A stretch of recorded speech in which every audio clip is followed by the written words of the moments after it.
En septembre 2022, j'étais censé passer 3 semaines au Kirghizistan avec mon pote Christian.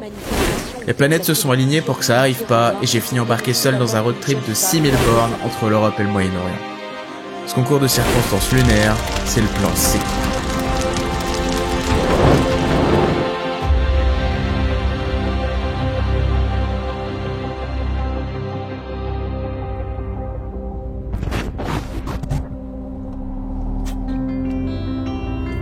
Après 9 jours de rencontres, de découvertes et de qualité de vie bien plus haute que ce que tu peux imaginer du Caucase, c'est le cœur léger et plein d'envie de revenir en Géorgie que j'ai embarqué dans mon Yandex, le Uber russe, vers la frontière turque à Sarpi. J'ai une fois de plus eu le droit à du bon rap russe et à des cigarettes gratuites pendant le trajet, ce qui semble correspondre à une certaine norme dans le coin. Le trajet jusqu'à Hopa en Turquie s'est déroulé sans encombre. Hopa n'est pas une ville particulièrement intéressante, elle sert plus d'escale aux voyageurs vers ou en provenance de Géorgie. Cela dit, j'ai su apprécier l'ambiance locale, que j'ai trouvée super authentique et assez relaxante, sans parler de la nourriture qui est omniprésente et surtout délicieuse. Donc voilà, je suis à Hopa. Donc je pensais que c'était un bled sans intérêt, un peu comme Ararat en Arménie. Là. Et en fait pas du tout, c'est plutôt chouette. En vrai c'est mignon, c'est mignon.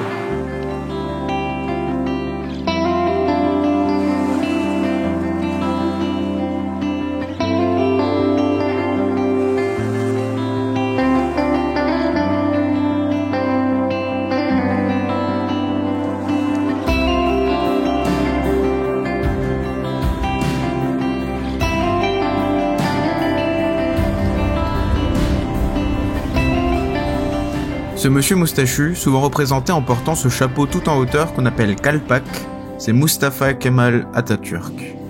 Il est extrêmement respecté à travers la Turquie, car il est celui à qui on attribue la fondation de la Turquie moderne, du pays tel qu'on le connaît aujourd'hui.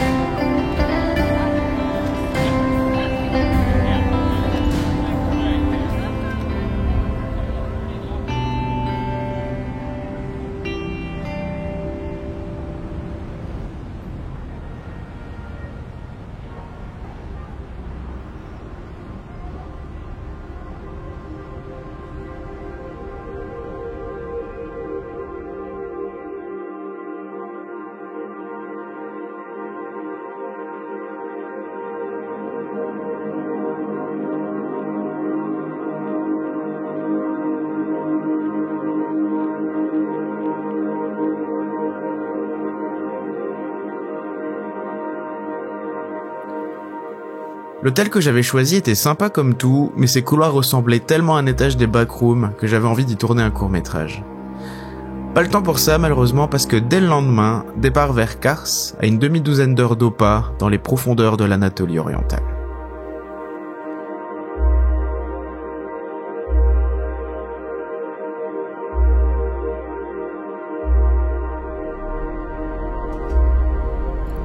Même s'il était bien rempli, le chemin vers Kars a probablement été le meilleur tour en bus de ma vie. On a emprunté une route à cheval entre la chaîne pontique et le haut plateau arménien, dont les paysages étaient si spectaculaires que j'ai pas senti le temps passer. Et ma rencontre éphémère avec Mujdat et Osman, 2 frères si on s'est bien compris, n'a rien gâché au plaisir, bien au contraire. What's your name again? Mujdat. And Osman. Osman Mujdat. And Köpek.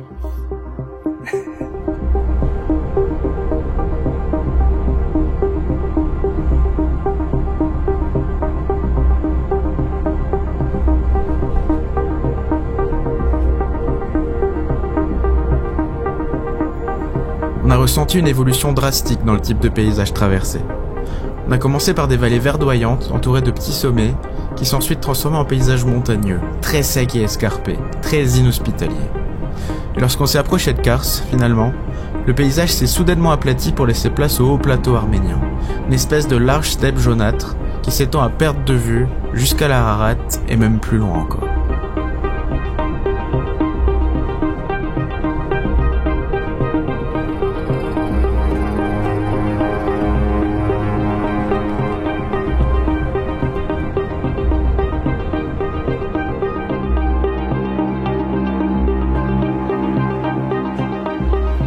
Kars est une petite ville de 130 000 habitants qui est malgré tout 91 fois plus grande que Paris intramuros. C'est courant de trouver des villes avec une population somme toute modeste mais de très grande superficie. En effet, la population est éparse en Turquie dès lors qu'on se trouve loin des côtes et des villes principales. Les plus anciennes traces humaines à Kars remontent à plus de 100 000 ans. C'est une ville qui a connu énormément de civilisations différentes et ça se retrouve encore aujourd'hui dans la diversité ethnique de sa population. On y retrouve entre autres des Turkmènes, des Azéris, des Kurdes, des Géorgiens et même quelques Allemands. Son intérêt premier en tant que visiteur, c'est la ville fantôme voisine d'Ani, qu'il est facile de rejoindre en bus depuis le centre-ville.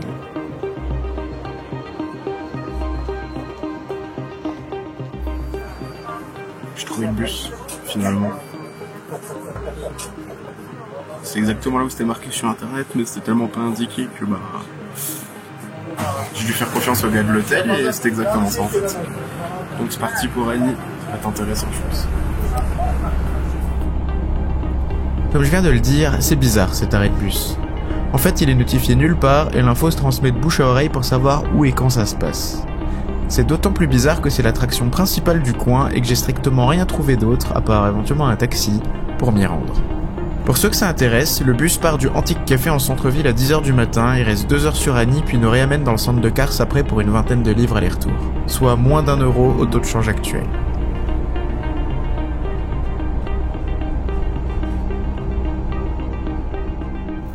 Mission accomplie. On est à Ani. Je pensais que ça aurait été plus compliqué que ça, mais comme d'hab, quand on demande aux bonnes personnes, c'est facile.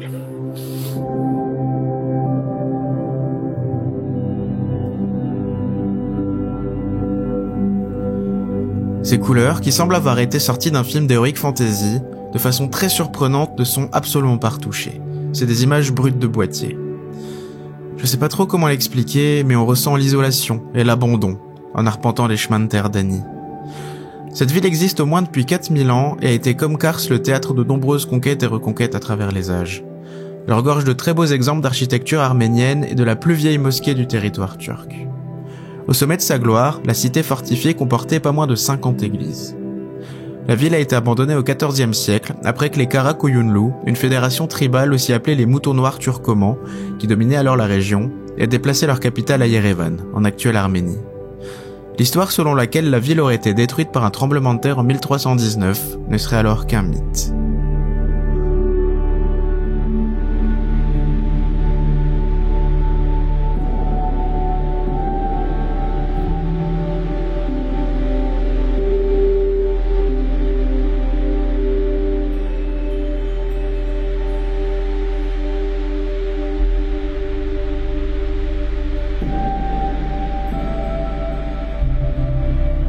Sur place, je me suis intégré à une belle bande d'étudiants locaux qui m'ont accueilli comme l'un des leurs, dont Fourkan et Atahan, qui parlaient bien anglais et qui m'ont en quelque sorte pris sous leur aile.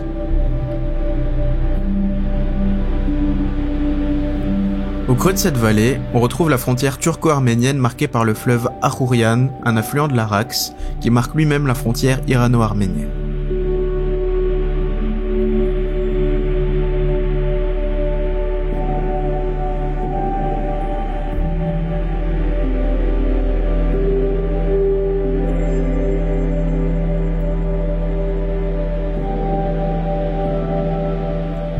Après la visite, je suis parti dans le bus avec mes nouveaux potes et ils m'ont convié au kebab et au salon de thé pour finir cette belle après-midi. Hey! I love you, France!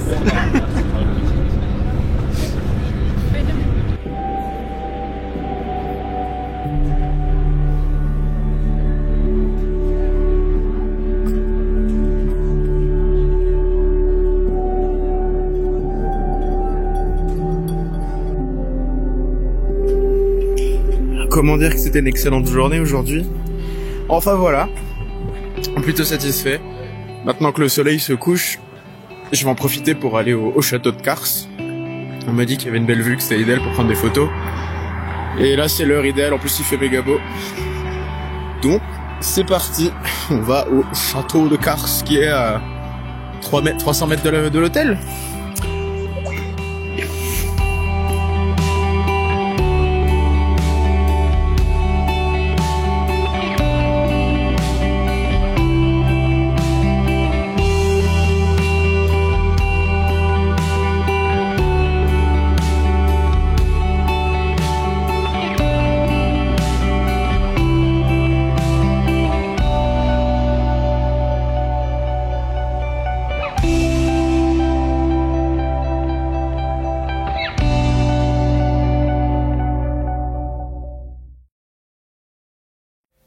Bon, bah il est temps de débriefer les petites aventures à Kars.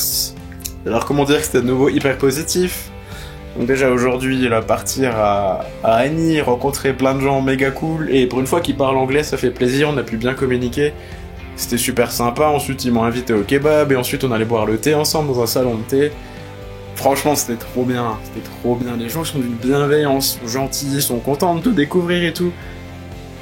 C'est exceptionnel, franchement. C'est aussi pour ça que je sors autant des sentiers battus, franchement c'est trop bien. C'est difficile d'avoir les mots justes pour décrire ça, c'est exceptionnel. C'est vraiment, c'est top de chez top. Et j'ai un problème en Turquie. J'ai un problème. J'arrive pas à dépenser mes sous. Tout est si peu cher. Je m'y attendais pas, et il y a des fois ça me gêne presque de payer aussi peu alors que le service est top, la bouffe elle est délicieuse.